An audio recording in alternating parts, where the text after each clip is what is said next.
어제 아침에는 두 가지 비유, 이런 양의 비유, 또 이런 드라크마, 동전의 비유를 공부했고요.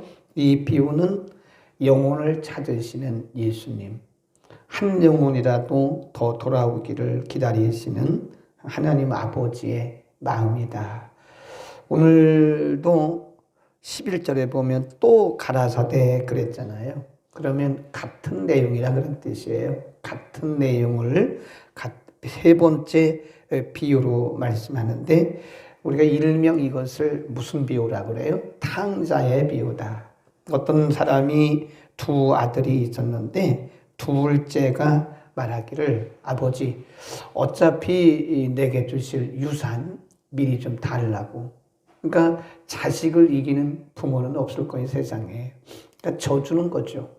그러나 분명히 그 유산을 주면 이거 관리 못한다는 것을 알면서도 아버지가 속아주는 거예요. 그래서 둘째에게 줬더니 둘째가 그것을 가지고 가서 뭘 했어요? 거기 보면 13절 그 후 며칠이 못되어 둘째 아들이 재물을 다 모아가지고 먼 나라에 가. 거기서 어떻게 했다 그래요? 허랑방탕했다. 근데 허랑방탕이 뭐냐? 거기 보면 30절에 보면 그 큰아들이 얘기를 해요. 어떻게 허랑방탕했느냐? 아버지의 살림을 창기와 함께 먹어버렸다 그랬어요. 그러니까 이게 큰아들이 자기 동생이 어떻게 돈을 허랑방탕했는지 알고 있어요. 그러니까 그 아버지 그 소중하게 모은 재산을 가지고 가서 허랑방탕, 창기들과 이렇게 허랑방탕해서 다 날려버린 거예요. 뭐 노름도 했겠지요. 네. 근데 거기 보면 4절, 14절 다 없이 한 후 그 나라에 크게 흉년이 들어 저가 비로소 궁핍한지라.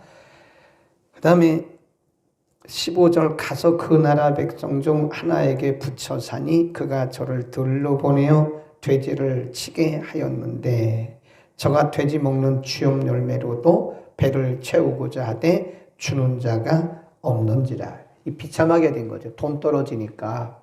여기 이 탕자의 모습이 누구냐? 하나님을 떠난 자들의 모습이에요.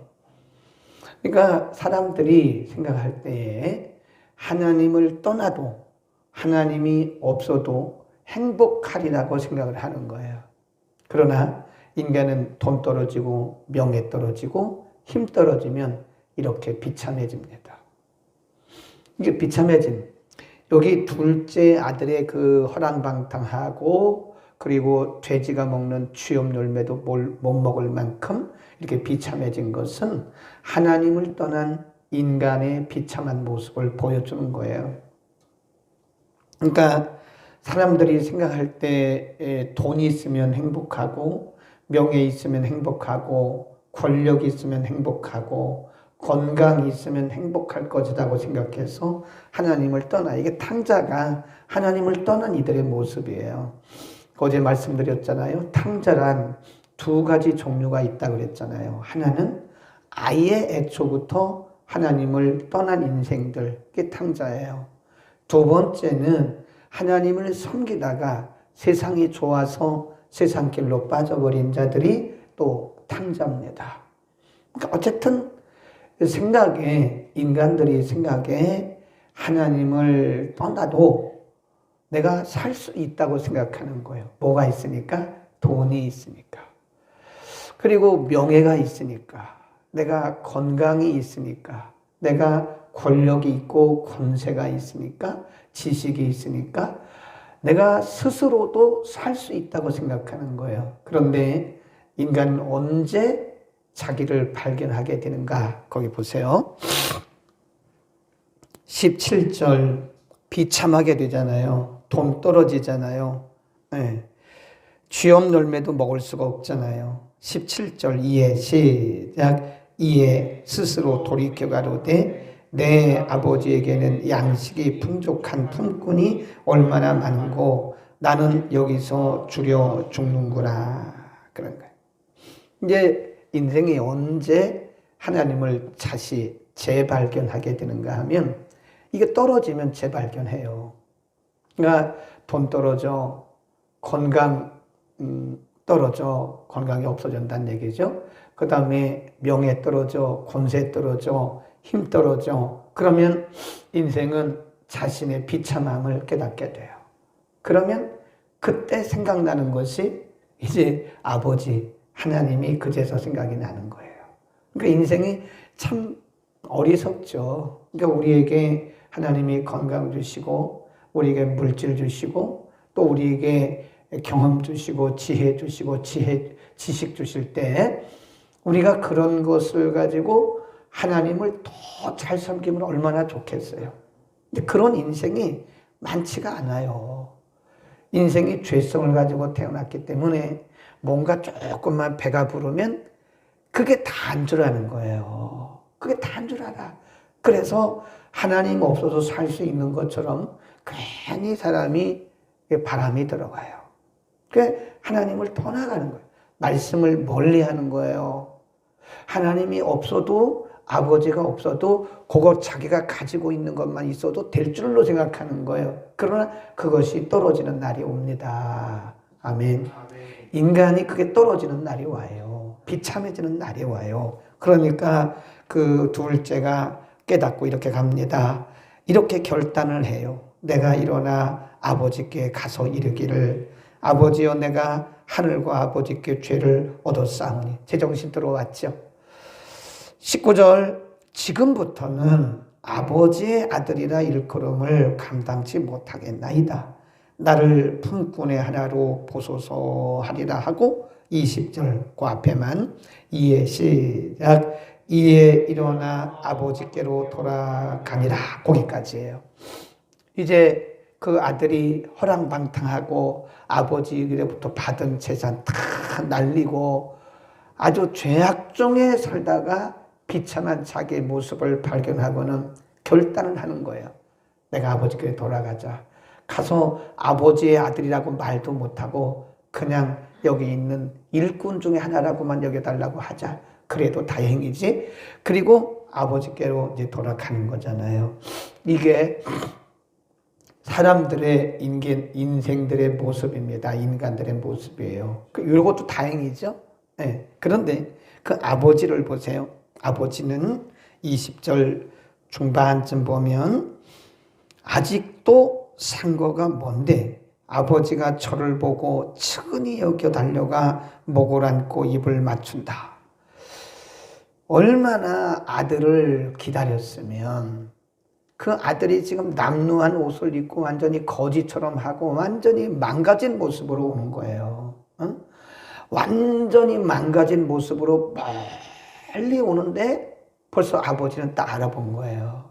그리고 달려나가서 그 아들을 목을 맞고 오늘날 말하면 허그를 하고 입 맞추고 그리고 집에 데리고 와서 제일 좋은 22절에 보면 제일 좋은 옷을 내어다가 입히고 손에 가락지를 끼우고 발에는 신을 신기라고 말을 합니다. 그리고 살찐 송아지를 끌어다가 잡고 그리고 큰 잔치를 벌였어요. 이게 누구냐? 죄인 하나가 돌아올 때 하나님 아버지의 마음이에요. 죄인 하나가 회개하고 돌아오잖아요. 그러면 하나님이 그걸 그렇게 기뻐하신다. 어제 우리 공부했잖아요. 100마리 양 중에 99마리 양보다 한 마리 잃어버린 양이 돌아올 때 그 목자의 심정이 더 기쁘고 반갑다는 거예요. 한 영혼이 하나님을 떠났던 영혼이 하나님 앞에 돌아올 때 하나님은 그걸 그렇게 기뻐하신다는 거예요. 두 가지예요. 기다리시는 하나님. 하나님이 그 영혼이 돌아오기를 그렇게 기다리고 계신다. 어제 말씀드렸죠. 우리 주변에 탕자들이 많아요. 처음부터 하나님을 아예 떠난 사람도 있지만 중간에 하나님을 떠난 이들이 많아요. 응?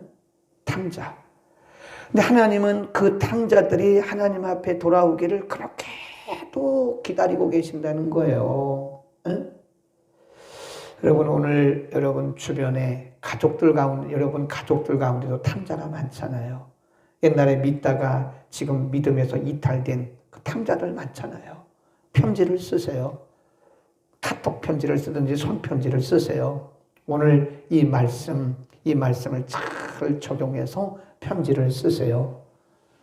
자녀면 자녀에게, 남편이면 남편에게, 아내면 아내에게, 형제면 형제에게 편지를 쓰세요.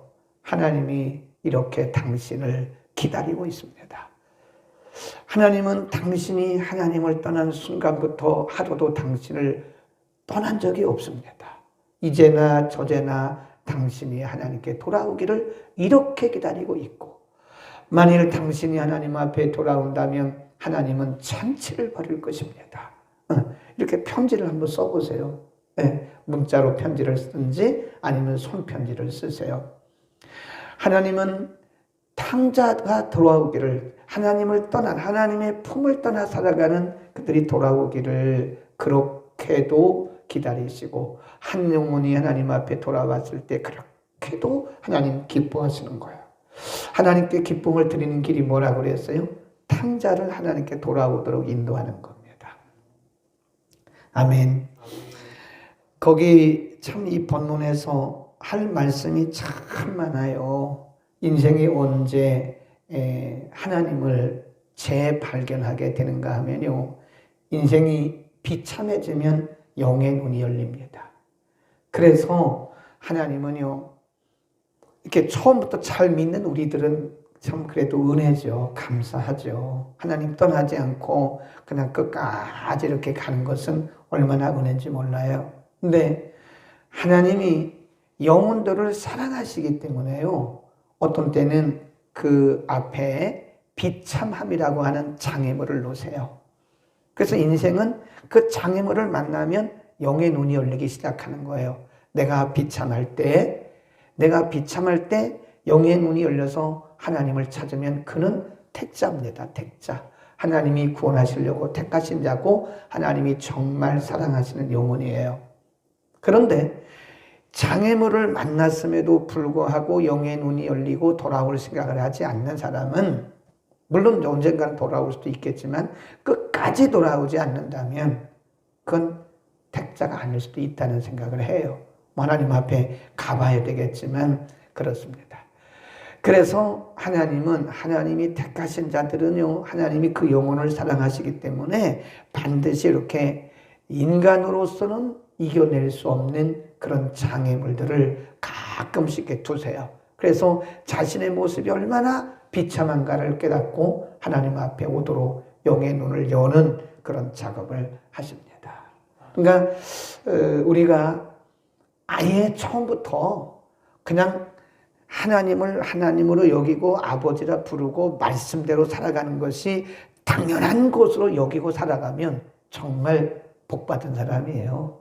그런데 인생을 살다 보면 그렇지 않잖아요. 간혹 가다가 세상이 좋아 보여, 눈이 확 돌아가는 거죠. 세상이 좋아 보이는 거, 사탄이 그러는 거겠죠. 세상이 좋게 보이는 거예요. 세상이 멋있게 보이는 거예요. 그래서 세상에 취하여 살게 만드는 거예요. 그럴 때 하나님이 그들이 돌아오기를 얼마나 애타게 기다리고 있는지 우리는 오늘 하나님의 마음을 읽어야 됩니다. 아멘. 우리 주변에 너무 많아요. 우리 대한민국에 가난 피플 크리스찬이라고 그래요. 또돌이 크리스찬. 특별히 어느 교회에 적을 두지 않고 그냥 왔다 갔다 하는, 그냥 간섭받지 않고 부담 갖지 않고 신앙생활을 하려고 하는 사람들이 100만 명이 더 됐대요. 정확히는 모르겠지만 대략 그렇대요. 더 될 수도 있다 그래요. 그러면 전체 크리스찬의, 우리 대한민국의 전체 크리스찬의 10분의 1이 넘는 인구가 그냥 또돌이 하고 있는 거예요. 어떻게 보면 탕자처럼 살아가는 거, 탕자처럼. 그들이 하나님 앞에 돌아오기를 하나님은 그렇게도 원하고 계시는 거예요. 그 다음에 또 우리가 꼭 봐야 할 부분이 있습니다. 이 둘째가 돌아왔는데 잔치가 막 벌어지고 있는데 큰아들이 들에서 일하다가 돌아오는 거예요. 그런데 집에 다 오고가 있는데 그 집안에서 막 잔치 소리가 나고 풍악 소리가 나고 그러니까 사람을 불렀어요. 아, 이보게 이게 무슨 소린가? 이게 당신의 작은 아들이 당신의 동생이 돌아왔는데 당신의 아버지가 너무 좋아가지고 기뻐가지고 지금 이렇게 잔치를 벌이고 있는 겁니다. 그 순간에 이 큰아들이 화를 내는 거예요. 거기 보세요. 28절 시작. 저가 뭐하여? 노하여. 화를 내는 거예요. 들어가지도 않고 그런 거예요. 그러니까 아버지가 나와서 얘기를 합니다. 아버지가 얘야 들어가자. 얘야 왜 그러니 들어가자. 그러니까 이 큰아들이 하는 얘기가 아버지께 대답하여 가로되 내가 여러 해 아버지를 섬겨 명을 어김이 없거늘 내게는 염소 새끼라도 주어 나와 내 벗으로 즐기게 한 적이 있습니까? 그러면서 막 자기 아버지에게 큰아들이 그냥 원망을 하면서 떼를 쓰는 거예요. 아버지의 살림을 저 창기와 함께 먹어버린 이 아들이 돌아오며 이를 위해서 살찐 송아지를 잡으십니까? 막 그러고 아버지에게 막 항의를 하는 거예요. 나는 아버지와 이렇게 순종하고 아버지를 위해서 이렇게 살았는데 내게는 염소 새끼 한 마리 잡아주신 적이 있습니까? 막 이러면서 말이지. 네, 이게 큰아들의 뭐였어요? 오해였던 거예요. 오해. 그때 아버지가 큰아들에게 이렇게 알려주십니다. 31 시작. 아버지가 이르되 예 너는 항상 나와 함께 있으니 내 것이 다 뭐래요? 네 거였어. 큰아들은 그걸 몰랐던 거예요. 이 내 동생은 죽었다가 살았으며 내가 잃었다가 얻었기로 우리가 즐거워하고 기뻐하는 것이 마땅하지 않냐? 그러면서 그 아버지가 큰아들을 타이르는 거예요. 이 큰아들이 우리가 이제 흔히 재밌는 얘기로 집탕이라고 그래요. 집탕. 집에 있는 탕자. 아버지의 의도를 모르는 거예요. 우리는 지금 큰아들과 똑같은 거예요. 여기 이제 그때 당시로는 유대인들인데 어쨌든 먼저 믿은 우리들을 얘기하는 거예요. 먼저 믿은 우리들을 얘기하는 겁니다. 먼저 믿은 우리들이 나중 온 자들을 보살펴야 돼요. 그러니까 가끔 보면요, 우리가 우리답지 못할 때가 있어요. 나중된 자 이제 막 들어와가지고 열심히 하려고 그러면 먼저 믿은 자들이 막 괜히 방해하는 경우가 있어. 큰아들하고 똑같아요. 그 집탕이에요.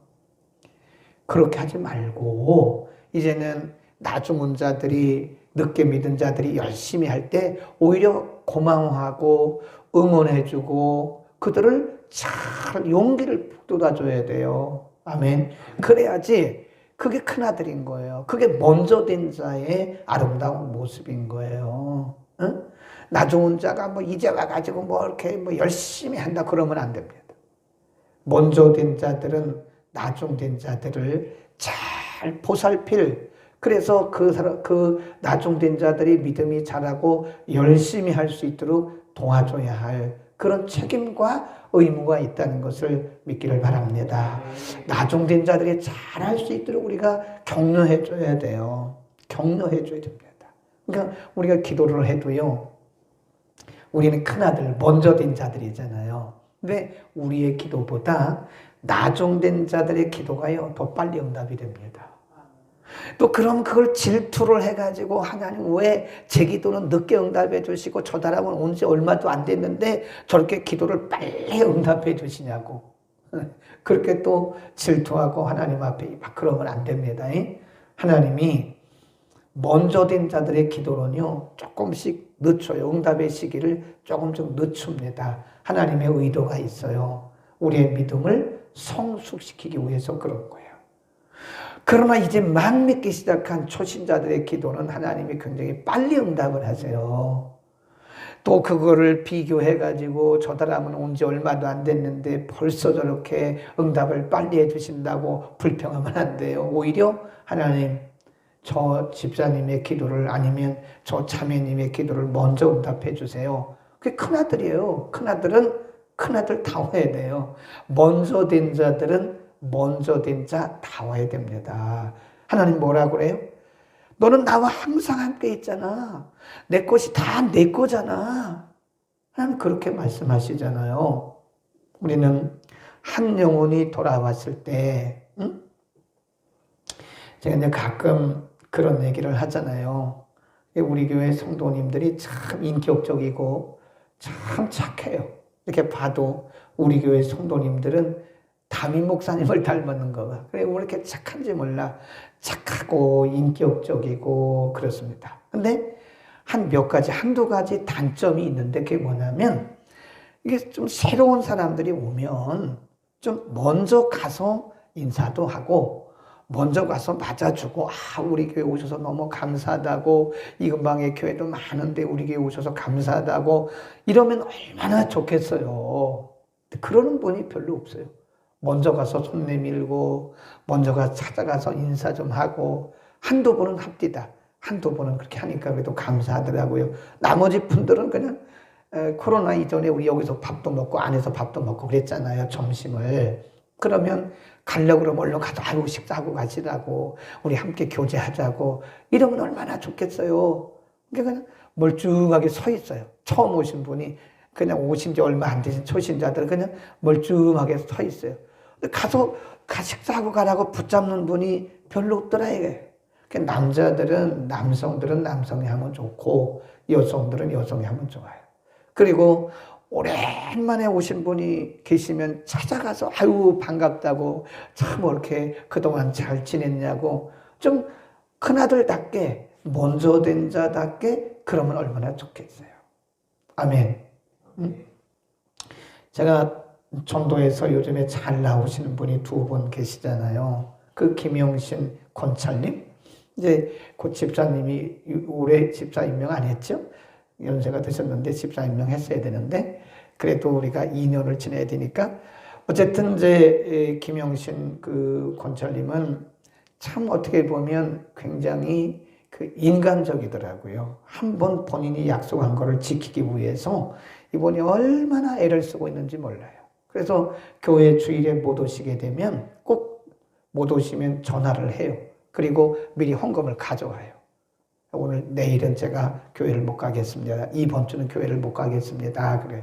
그리고 지금까지 이렇게 교회를 걸은 적이 별로 없어요. 결석한 적이 별로 없어요. 특별한 경우 외에는 가족들하고 어디 가야 할 그런 경우 외에는 거의 교회를 오셨어요. 근데 항상 저 뒤에 앉으시는데 좀 이렇게 들어오실 때 좀 기쁘게 맞아주시고 그리고 끝나고 나면 그냥 이분도 가방 들고 멀쩡멀쩡하게 서 있더라. 가야 되나 말아야 되나. 그럼 제가 가서 빨리 오시라고 그러면 이제 여기 와서 앉고 그러는데 그래서 제가 어떤 분에게 빨리 가서 저분 좀 모시고 저리 들어가게 하라고. 그럼 그제서 이제 모시고 들어가고 그러더라고요. 그러기보다는 그리고 황인왕도 모시면 여기 항상 앉으시는데 멀쩡하게 서 계세요. 가서 인사하는 사람이 없더라니까. 그래서 내가 아유 저것만 조금만 잘하면 다 좋은데 우리 교회 성도님이 다 좋은데 저게 좀 약하다고 저게 좀 안타깝다고 먼저 가서 그냥 인사하고 반가웠다고 잘 지내셨냐고 큰아들답게 말이에요. 먼저 된 자답게 그러면 얼마나 좋겠어요. 아멘. 착해서 그래요. 착하신 분들이 조금 그 머쓱한 부분이 있죠. 조금 그래서 그런 건데 이제는 그렇게 하지 맙시다.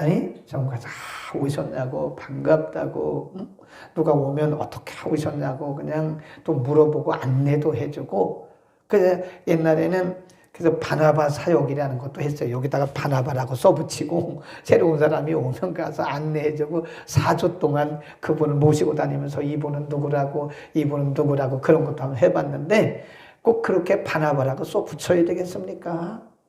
그렇게 안 해도 새로운 분이 오시면 그리고 교회 출석한 지 얼마 안 되신 분이 오시면 큰아들답게 먼저 된 자답게 이분이 뭐 양태석 권사님이고요. 이분이 신계순 권사님이고요.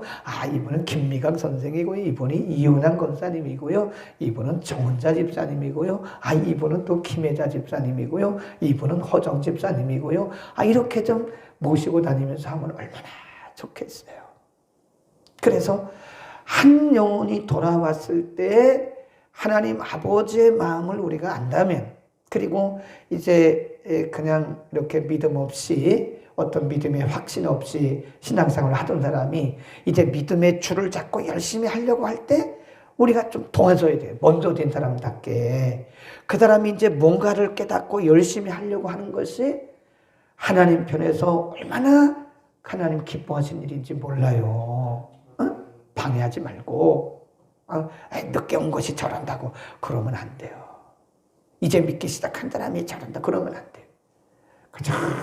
나는 덜 먹어도 좋으니까 우리가 보면 형 거지. 근데 어쨌든 우리는 그 맞이는 맞이다운 게 좋다. 먼저 된 사람은 먼저 된 게 좋다. 그런 노릇을 하자에 먼저 된 노릇. 아멘. 오늘 우리가 하나님 아버지의 마음을 안다면 오늘도 한 영혼이라도 죽게 돌아오는 것을 우리가 그렇게 하나님 아버지 기다리는 마음으로 할 수 있기를 축원합니다. 거룩하신 우리 아버지, 오늘 탕자의 비유를 통해서 한 영혼이 주님 앞에 돌아가기를 그렇게도 원하시고 기다리시는 하나님 아버지의 마음을 우리가 다시 확인했습니다. 우리의 가정에도 탕자가 있고 우리의 공동체에도 탕자가 있습니다. 우리의 주변에 수많은 탕자들이 있습니다. 거룩하신 아버지, 우리의 눈을 들어 탕자를 보게 하시고 하나님 아버지의 마음으로 저들을 섬기고 저들이 주님께 오게 하시고 저들을 주님 말씀에 잘 찾아가도록 섬기는 은혜가 우리 가운데 있게 하여 주옵소서. 오늘 본문에 나오는 마다들처럼 우리가 불평하거나 시기하지 않게 하시고 오히려 저들을 잘 도와서 하나님 앞에 바로 세워나가는 일에 우리가 역할을 감당케 하옵소서. 아버지, 오늘도 수많은 탕자들이 주님 앞에 돌아오는 날 되게 하옵소서. 예수 그리스도의 이름으로 기도드립니다. 아멘.